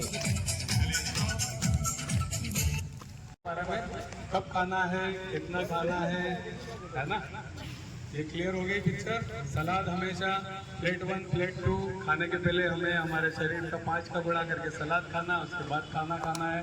सुबह ना चालू, आप दिन भर एनर्जेटिक रहोगे, आपके दिमाग में अच्छे अच्छे विचार आएंगे, आप अच्छे से पढ़ाई कर पाओगे, आप अच्छे से खेल पाओगे, सब कुछ आपको अच्छा लगने लगेगा, ये जीवन सुंदर लगने लगेगा। पर कोई भी चीज हमें निरंतरता से करना पड़ती है। एक दिन करके हम सोचे कि हमें वो सब कुछ मिल जाए तो ऐसा संभव नहीं है। चलिए, अब दूसरी बात आती है सही आहार के बाद सही व्यायाम, है ना। तो ये जिस तरह की हम एक्सरसाइज बता रहे हैं, हमें वो एक्सरसाइज ज्यादा करना है जिससे हम हमारे शरीर को ज्यादा से ज्यादा ऑक्सीजन दे पाए, ठीक है। लेकिन कई बार हम स्कूल का टाइमिंग हमारा ऐसा रहेगा वैसा रहेगा, तो हम घर पे जो कर पाए जितना कर पाए थोड़ा बहुत वो करें, नहीं तो जब हम खाली बैठे हैं, हमारे पास कोई समय नहीं है, करना क्या है, देखो आप आपकी क्लास में भी ये कर पाओगे, उसके लिए कोई रोकेगा भी नहीं और किसी को पता भी नहीं लगेगा कि आपने एक्सरसाइज कर ली। एक बहुत बड़ी एक्सरसाइज बता रहा हूँ जो ये सारी चीजों की पूर्ति कर देगी हमारी। जब भी आप फ्री बैठे हैं, आपको केवल लंबी गहरी सांस लेना है। कैसे? लंबी गहरी सांस लेना है, छोड़ना है ना। ऐसे तो क्या होता है, हम फेफड़ों का 20% हिस्सा यूज करते हैं, पर जब हम लंबी गहरी सांस लेंगे, लंबी गहरी सांस लेके छोड़ेंगे, तो हम करीब करीब फेफड़ों का 70-80% हिस्सा यूज कर लेंगे। तो हमारे शरीर के अंदर, पूरे शरीर में ऑक्सीजन का लेवल बढ़ जाएगा, ठीक है। तो आधे घंटे, 20 मिनट, 10 मिनट, जब आपको समय मिले, लंबी गहरी सांस लेना है और सांस छोड़ना है। बताओ, इस एक्सरसाइज को करने में किसी को तकलीफ होगी? सांस तो हम ले ही रहे हैं, बस उसको थोड़ी सी लंबी लेना है। करेंगे सब। ये कई बीमारियों का इलाज है, ठीक है। एक बहुत छोटा सा प्रयोग। कई बार तो हमारा मन मानने को तैयार नहीं होता है कि ओ ऐसी बड़ी बड़ी बीमारियां गई, ऐसा करवा से ठीक हो जा। होचा के नहीं अपन? दिमाग में आए के नहीं आए? आती है ना कि इतनी बड़ी बीमारियों का, जैसे कैंसर जैसी बीमारियों का इलाज, शाम को खाना बंद कर दूं तो मेरा कैंसर ठीक हो सकता है, मेरी शुगर ठीक हो सकती है, मेरा बीपी ठीक हो सकता है, मेरा थायराइड ठीक हो सकता है, सिर्फ शाम का खाना बंद करने से। क्या संभव है? यस, बिल्कुल संभव है। पर निरंतरता से करके देखो, ये बहुत बड़ा साइंस है। नहीं तो एक बार आप दवाइयों के जाल में उलझ गए तो खाओ जीवन भर दवाइयां, लेकिन थोड़ा सा परिवर्तन करके हम हमारे जीवन को सुधार सकते हैं। करके देखिए, है ना। तो सही व्यायाम आपने समझा कि ऐसी एक्सरसाइज हमको करना है। जो बहुत सारी एक्सरसाइज हमने आपको यहाँ सिखाई है, वो सारी एक्सरसाइज हमारे फेफड़ों की क्षमता को बढ़ाती है। और इसके बाद बात करते हैं सही ध्यान की। तो कल हमने इसके बारे में आपसे चर्चा करी थी। सही ध्यान ब्रह्म मुहूर्त में होता है। 3:45 से 5:45 का समय ब्रह्म मुहूर्त का है। ब्रह्म मुहूर्त में उठ के 24 मिनट कम से कम आप किसी भी एक पोजीशन में बैठ के ध्यान करें। हमारी अलग अलग ज्ञान इंद्रियों को एक्टिवेट कर सकते हैं आप उस समय। जैसे ध्यान में आप बैठे हैं तो आपको क्या महसूस करना है, पहले तो आप महसूस करें सांस आ रही है, जा रही है, आ रही है, जा रही है, ये महसूस करें। कानों से क्या आवाज सुन रही है, जैसे झिंगुर बोल रहा है, चिड़िया बोल रही है, कानों से आवाज सुन सकते हैं। आपके चमड़ी पर, आपकी स्किन पर क्या क्या स्पर्श हो रहा है, उसको महसूस कर सकते हैं। तो ये अलग अलग ज्ञान इंद्रियां हैं जिनको आप जब ध्यान में बैठे तो महसूस कर सकते हैं और एक ध्यान में बैठ सकते हैं। क्योंकि स्वयं को पाना, स्वयं को जानना है ना। और अपने अंदर, अपने भीतर राम जैसी शक्तियों को जागृत करना है, हमारा अवचेतन माइंड को एक्टिवेट करना है, हमारे सबकॉन्शियस ब्रेन को एक्टिवेट करना है। तो ध्यान बहुत बहुत बहुत जरूरी है। ठीक है। तो इसको और भी आप YouTube और इनके माध्यम से अच्छा सीखने का, समझने का प्रयास कर सकते हैं कि हम किस तरह बेहतर ध्यान कर सकते हैं। पर समय लगेगा, पेशेंस रखना पड़ेगा, आपको धैर्य रखना पड़ेगा। जब आप लगातार निरंतरता से करेंगे तो देखना अंदर से एक दिन आवाज आएगी कि मैं हूं। ठीक है, ध्यान की इतनी ताकत है कि अंदर से आप अपने अंदर खुद से बात कर पाएंगे। ठीक है, वो कहते हैं ना कि ध्यान के ऊपर एक छोटी सी स्टोरी है, सुनाता हूं मैं, उससे काफी कुछ क्लियर होगा आपको। दो दोस्त रहते हैं, तो दो दोस्तों में शर्त लग जाती है।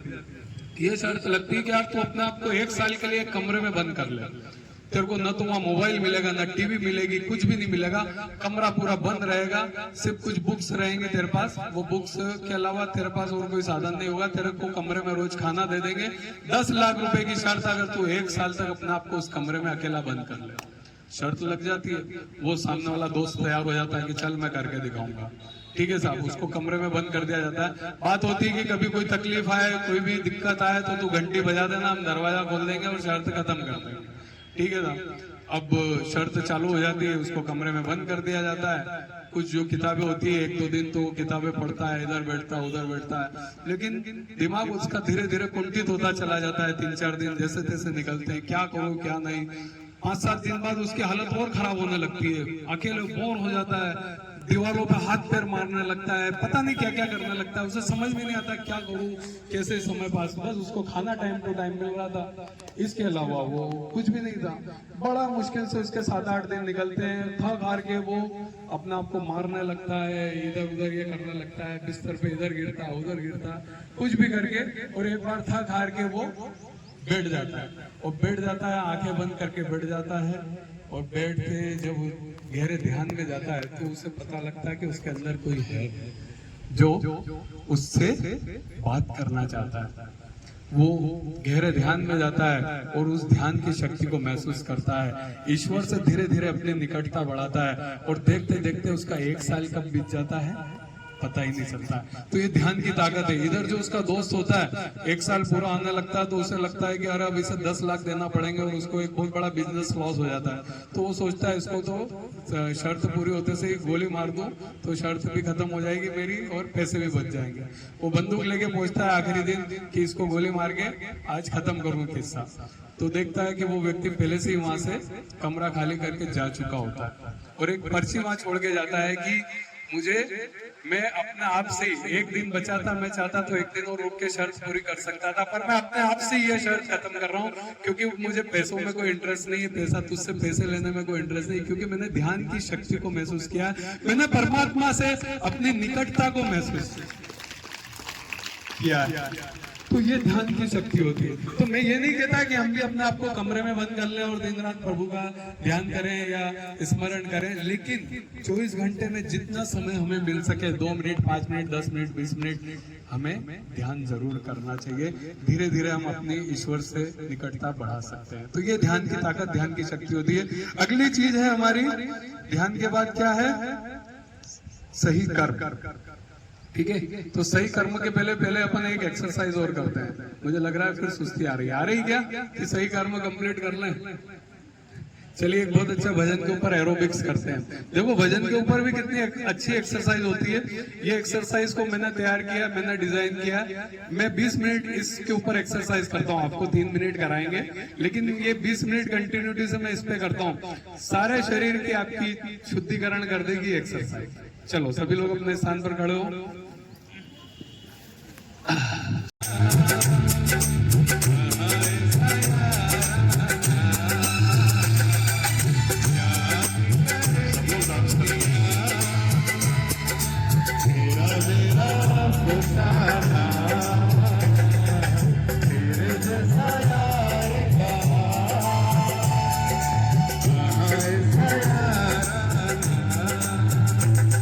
दिल खोलोगे यारों के साथ, अगर दिल खोलोगे यारों के साथ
लेना पड़ेगा समझो।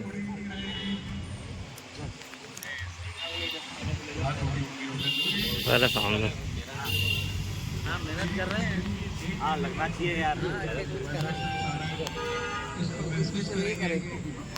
पूरी ताकत से भगवान को प्रगति को सामान्य करेंगे।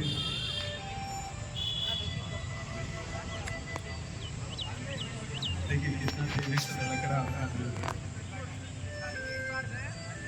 इस धड़कन को महसूस करेंगे, प्रगति को सामान्य करेंगे। 24 घंटे में 1 लाख बार धड़कता है हमारा दिल। और बात करें दूरी की तो पूरी पृथ्वी का चक्कर लगा ले, इतनी दूरी तय करता है ब्लड हमारा एक दिन।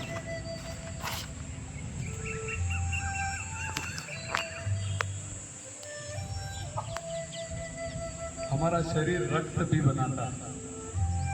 आज साइंस ने इतनी तरक्की करी है, लेकिन आज भी किसी को ब्लड की जरूरत होती है तो हमें डोनेट करना पड़ता है। सोचिए हमारे शरीर में ऐसी अद्भुत मशीन लगी है जो ब्लड भी बनाती है। ऐसी कई अद्भुत मशीनें हमारे शरीर के अंदर है, ऐसी कई अद्भुत ताकतें हमारे शरीर के अंदर है। जरूरत है इन शक्तियों को जानने की, इनको पहचानने की, इनको जगाने की। ईश्वर से प्रार्थना करेंगे हमारा जीवन सार्थक हो, हमारा जीवन सुंदर हो, हमारा जीवन पूर्ण विकसित हो, हमारा जीवन अर्थपूर्ण हो, हम दूसरों की मदद कर सके, हम दूसरों के चेहरे पे मुस्कान ला सके। कि सिर्फ जिए अपने लिए तो क्या जिए, जी सके तो जी हजारों के लिए। हमारा जीवन लक्ष्यों और उद्देश्यों से भरा हो, हमारा जीवन किसी के काम आए। कि जो व्यक्ति केवल अपने लिए जीता है उसका एक दिन मरण होता है, जो व्यक्ति दूसरों के लिए जीता है उसका हमेशा स्मरण होता है। कि किसी ने भगवान से पूछा कि कैसे होती है तेरी पूजा, भगवान ने कहा तू भी मुस्कुरा और दूसरों को भी मुस्कुराने दे, बस हो गई मेरी पूजा। कि ईश्वर कहते हैं मत हो उदास, मैं तो तेरे साथ हूँ, तेरे सामने न सही तेरे आसपास हूँ। पलकों को बंद कर और दिल से मुझे याद कर, मैं और कोई नहीं मैं तो तेरा विश्वास हूँ। मुझे नहीं पता कि मेरी लाइफ की स्टोरी में क्या लिखा होगा, पर एक बात जरूर है, उसमें कभी भी नहीं लिखा होगा कि मैंने हार मान ली है, कि बदन मेरा मिट्टी का, सांसें मेरी उधार है। घमंड करूं तो किस बात का, यहाँ तो हम सब किराएदार हैं। हाथों की किसी एक उंगली में जिसमें अधिक वाइब्रेशन तरंगे आ रही है उसको महसूस करते। धीरे धीरे हाथों को नीचे लाएंगे, बिल्कुल धीरे धीरे। अंगूठा हृदय से स्पर्श करेगा, उंगलियों के बीच में दूरी रहेगी। जो हमने मुंह में लारी इकट्ठी की उसको अच्छे भाव से ग्रहण करेंगे, उसको नाभि तक पहुंचाएंगे। धीरे से अपनी आंखें खोलेंगे। यार बोलने में तकलीफ क्यों होती है तुम लोगों? विजेता बनने की कोशिश करो, है ना। अपने को लूजर बनना है या विजेता बनना है, विनर बनना है, हा? जीवन में अगर विनर बनना है ना तो हर समय, क्योंकि कब कौन सा मौका मिल जाए कह नहीं सकते जीवन में, है ना। तो मौका मिल जाए तो उसको लपकना पड़ता है, वही व्यक्ति सफल होता है। चलिए सभी लोग अपना स्थान ग्रहण कर लेंगे। के अंदर एक जोश भर दे, थोड़ा भरेगी कि नहीं भरेगी तो आप जाने, लेकिन मुझे तो बहुत जोशीला करती है ये कविता। सुनाता हूँ आपको। कि तू अपनी खूबियां ढूंढ, कि तू अपनी खूबियां ढूंढ, खामियां ढूंढने के लिए तो लोग है ना। कि तू अपनी खूबियां ढूंढ, खामियां ढूंढने के लिए तो लोग है ना। रखना है कदम तो आगे रख, पीछे खींचने के लिए लोग है ना। कि सपने देखना है तो ऊंचे देख, कि सपने देखना है तो ऊंचे देख, नीचा दिखाने के लिए लोग है ना। कि तू अपने अंदर जुनून की चिंगारी भड़का, कि तू अपने अंदर जुनून की चिंगारी भड़का, जलने के लिए लोग है ना। कि प्यार करना है तो खुद से कर, कि प्यार करना है तो खुद से कर, नफरत करने के लिए लोग है ना। कि तू अपनी एक अलग पहचान बना, कि तू अपनी एक अलग पहचान बना, भीड़ में चलने के लिए तो लोग है ना। कि कुछ करके दिखा इस दुनिया को, कि कुछ करके दिखा इस दुनिया को, तालियां बजाने के लिए लोग है ना। चलिए तो अपनी बात हो गई, सही कर्मों पे हम आ गए। अब सही कर्म का क्या रोल है। सब कुछ हम अच्छा करें जीवन में, और अगर हमारे कर्म खराब हैं, भले ही कितनी एक्सरसाइज कर लें, कितना ही अच्छा खा लें, सब कुछ अच्छा कर लें, लेकिन अगर हमारे कर्म खराब है तो हम कुछ भी नहीं पा सकते। तो कर्मों का अच्छा, कर्म हमारे भाग्य बनाते हैं। वो कहते हैं ना कि एक नाम के तो लाखों इंसान हैं, हमारे कर्म ही हमारी पहचान है। ठीक है, तो हमारे कर्मों से ऊपर, हमें नाम से नहीं हमारे कर्मों से जाना जाता है। पवन को ने नहीं, पवन ने क्या कर्म किए उससे पवन को जाना जाएगा ऊपर, पवन के नाम से कोई नहीं जानेगा। ठीक है, तो कर्म, हमारे कर्म ही हमारी पहचान है, वरना एक नाम के तो लाखों इंसान हैं। तो अच्छे कर्मों को हमें हमारे जीवन में लाना होगा। जब भी मौका मिले, जब भी समय मिले, किसी की मदद जरूर करिए। वो कहते हैं कि पैसा कमाना तो बहुत आसान है, पर दुआएं कमाना बहुत मुश्किल है। ठीक है, और दुआओं की रफ्तार बहुत तेज होती है। कई बार हमारे जीवन के बड़े बड़े संकट हमारे अच्छे कर्मों की वजह से, अच्छी दुआओं की वजह से टल जाते हैं। हम नहीं, कई बार हमारा कोई एक्सीडेंट हो जाता और लोग कहते यार तू तो बड़ा किस्मत वाला है, बच गया। किस्मत वाला नहीं, हमारे कर्मों ने हमें बचाया।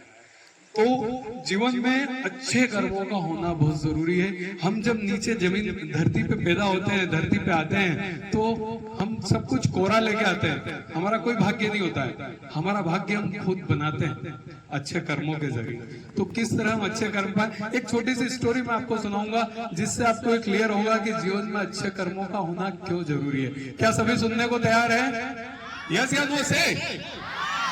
हाँ, मुझे क्या है कि सामने वाले सुस्त दिखते हैं तो फिर डिमोटिवेट होता हूँ, फिर मेरी इच्छा नहीं होती, फिर मैं कट करके आगे बढ़ जाता हूँ। तो आपके अच्छी चीजों से वंचित रह जाएंगे। बहुत खोज के मैंने ये सारी चीजें आपके लिए निकाली है। इसके लिए मेरे को मेरा कितना जीवन के 14 साल लग गए इतनी चीजें खोजने में, वो मैंने आपको ऐसे ही दे दी। ठीक है, तो 14 साल जिन चीजों को पाने में मैंने लगाया, मैं आपको वो तुरंत दे रहा हूँ, 1, 2, 3 दिन में दे रहा हूँ, है ना। तो एक बहुत अच्छी स्टोरी है जो हमें जीवन में बहुत बड़ा पाठ सिखाएगी, है ना। स्टोरी है हमारे भगवान श्री कृष्ण और धनुर्धर अर्जुन की। दोनों दोस्त भी थे, है ना, सखा थे दोनों। तो भगवान श्री कृष्ण ने एक बार अर्जुन से कहा कि चलो नगर भ्रमण करके आते हैं। दोनों निकले, नगर भ्रमण कर रहे थे। तो अर्जुन जी की नजर एक ब्राह्मण देवता पे पड़ी। वो घर घर जाके भिक्षा मांग रहे थे, प्रणाम। तो घर घर जाके भिक्षा मांग रहे थे ब्राह्मण देवता। अर्जुन जी को ये बात अच्छी नहीं लगी कि यार ब्राह्मण हो गए, घर घर जाके मांग रहे हैं। अर्जुन जी उन्हें बुलाते हैं, बोलते हैं ब्राह्मण देवता प्रणाम, और अपने पास से एक सोने के सिक्कों की थैली उन्हें दे देते हैं कि ये लीजिए। ब्राह्मण देवता बड़े प्रसन्न होते हैं, उन्हें बड़ी दुआएं देते हैं। बोलते धनुर्धर अर्जुन, श्री कृष्ण जी को भी वो प्रणाम करते हैं और मन ही मन सोचते हैं कि श्री कृष्ण जी के जो सखा है अर्जुन जी, वो कितने अच्छे हैं, उन्होंने कितना अच्छा मुझे दान दिया है। ये वो बहुत प्रसन्न होते हैं, उन्हें प्रणाम करते हैं और घर की तरफ चल पड़ते हैं। जब वो ब्राह्मण देवता सोने की सिक्कों की पोटली लेकर रास्ते से जा रहे होते हैं, तो चूंकि उनका भाग्य खराब होता है या मालूम पता नहीं उनके कर्म खराब होंगे, एक चोर आ जाता है और उनसे वो सोने की सिक्कों की थैली लूट लेता है। लेकिन जब सोने की सिक्कों की थैली लेके ब्राह्मण देवता जा रहे थे, तो उनके दिमाग में इतनी मस्ती, इतना आनंद चल रहा था कि अब मेरी सारी समस्याएं दूर हो जाएगी, मेरे परिवार की सारी समस्याएं दूर हो जाएगी, मैं ये करूंगा, मैं वो करूंगा, सब कुछ अपने बारे में अच्छा अच्छा सोचते जा रहे थे। और इतने में उनको चोर मिलता है और वो चोर उनसे वो सोने की सिक्कों की थैली छीन लेता है। ब्राह्मण देवता निराश होकर घर पहुंचते हैं, अपनी पत्नी को सारी कहानी सुनाते हैं कि यार ऐसा ऐसा हो गया, आज मुझे अर्जुन जी ने बहुत अच्छे सोने के सिक्कों की थैली दी थी, हमारी सारी समस्याएं दूर हो जाती, हमारा ये हो जाता वो हो जाता, पर चोर ने वो मुझसे लूट ली और ऐसा वैसा। पत्नी भी उनकी बड़ी दुखी होती है, क्या करे। अगले दिन से वापिस ब्राह्मण अपनी भिक्षा मांगने के लिए अपने काम पे निकल जाते हैं, क्या करें। अगले दिन वापिस से श्री कृष्ण जी और अर्जुन जी घूमने आते हैं। वो देखते हैं अरे ब्राह्मण देवता तो फिर भी भिक्षा मांग रहे हैं। वो फिर बुलाते अर्जुन जी की, ब्राह्मण देवता क्या हुआ, कल तो मैंने आपको सोने की सिक्कों की थैली दी और आज आप फिर। वो उनको पूरी कहानी सुनाते कि साहब आपने दी, मैं लेके जा रहा था, एक लुटेरे ने मुझसे लूट ली, मेरा तो भाग्य खराब है, मेरा तो ये, मेरा तो वो, पूरी कहानी सुनाते। अर्जुन जी को उनके ऊपर दया आती, वो कहते हैं कोई बात नहीं, चिंता नहीं करो, मैं आज आपको वो बहुत अच्छी बेशकीमती चीज देता हूँ। वो एक बहुत बेशकीमती हीरा निकाल कर उनको देते हैं, मोती निकाल के देते हैं कि ये लो, इससे आपकी सारी समस्याएं दूर हो जाएगी।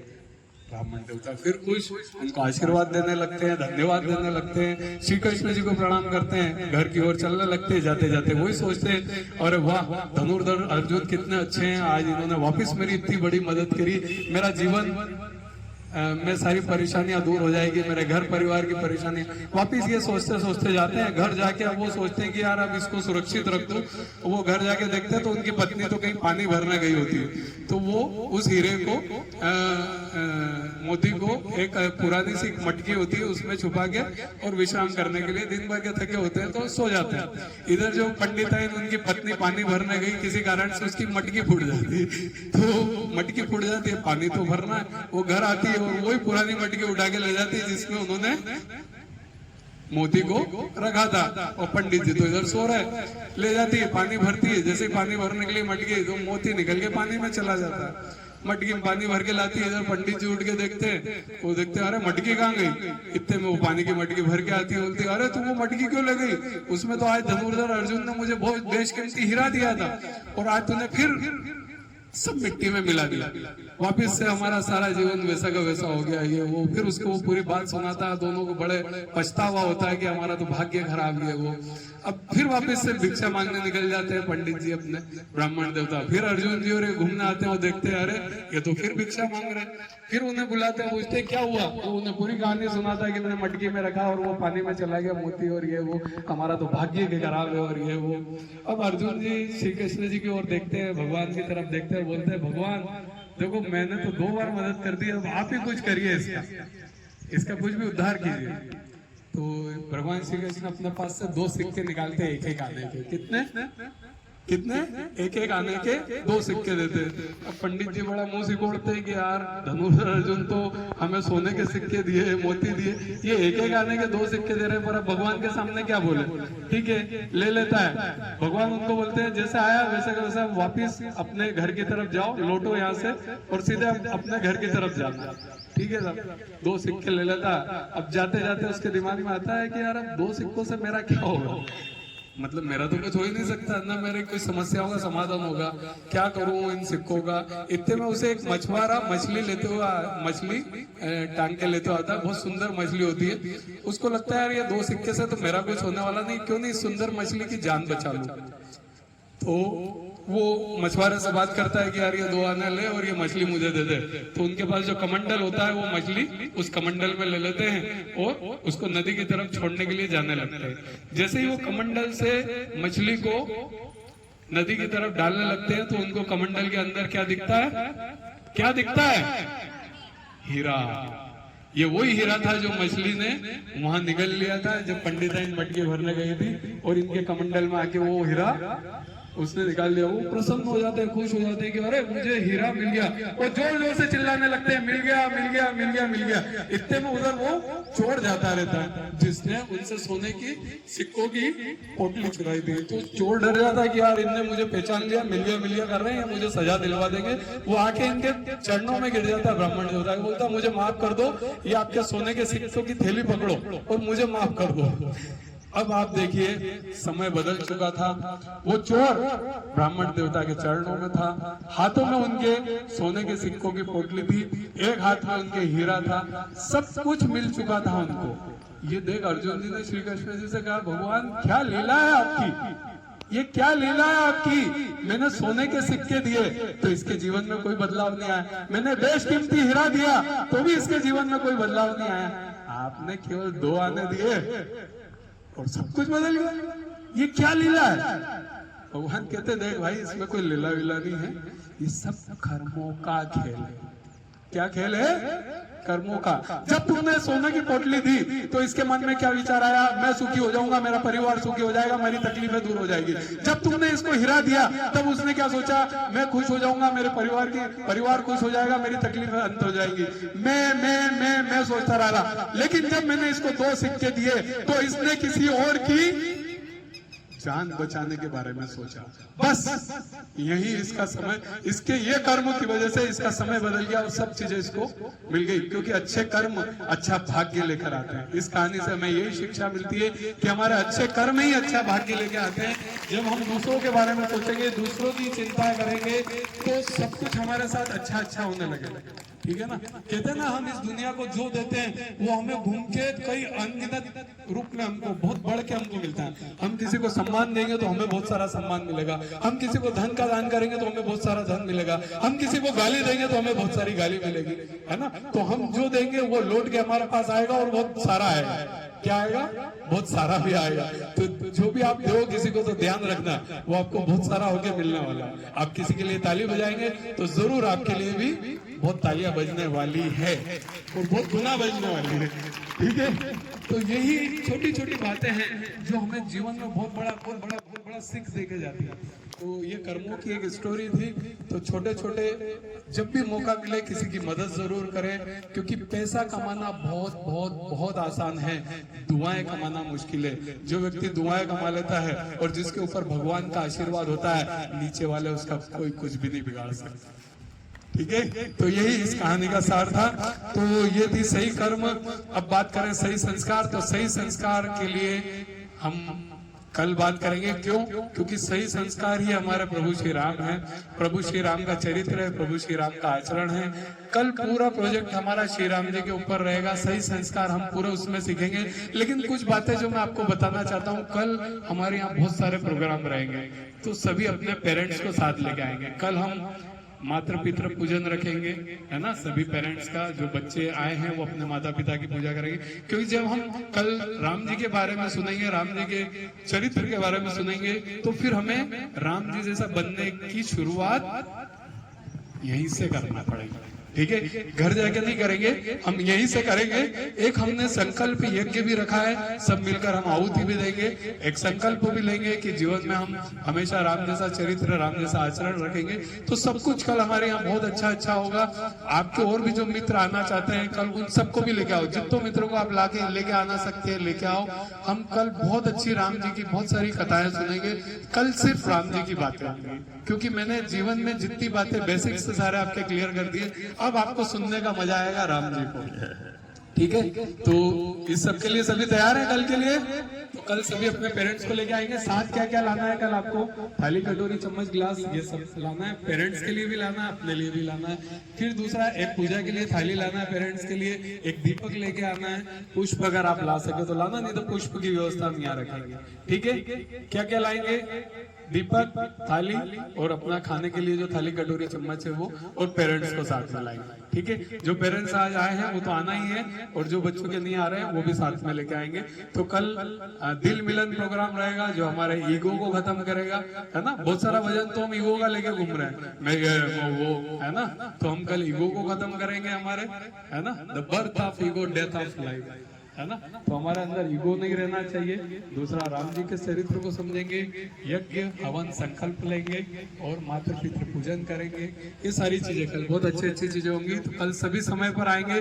6 बजे एग्जैक्ट हम चालू करेंगे और कल 8:30 से 9 बजे की हमें खत्म होते होते 9 का प्लान करके आप आइएगा। कल संडे, कोई भी जल्दी नहीं करेगा। ठीक है, तो कैसा लगा आपको आज का ये शिविर? कैसा लगा? अच्छा लगा। तो चलिए, अब नाश्ता के लिए सभी तैयार हैं बच्चे?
चौखट पे चल के आज चारों धाम आए हैं। बजाओ ढोल स्वागत में, मेरे घर राम आए हैं। कथा शबरी की जैसे जुड़ गई मेरी कहानी से। न रोको आज धोने दो चरण आँखों के पानी से। बहुत खुश हैं मेरे आंसू के प्रभु के काम आए हैं। बजाओ ढोल स्वागत में, मेरे घर राम आए हैं।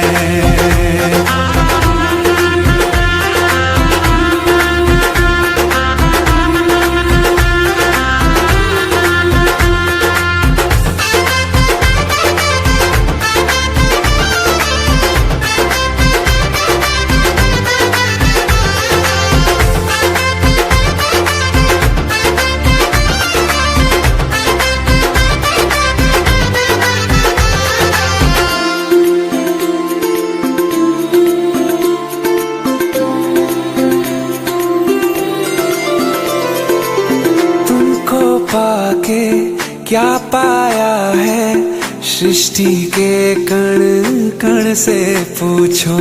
तुमको खोने का दुख क्या है?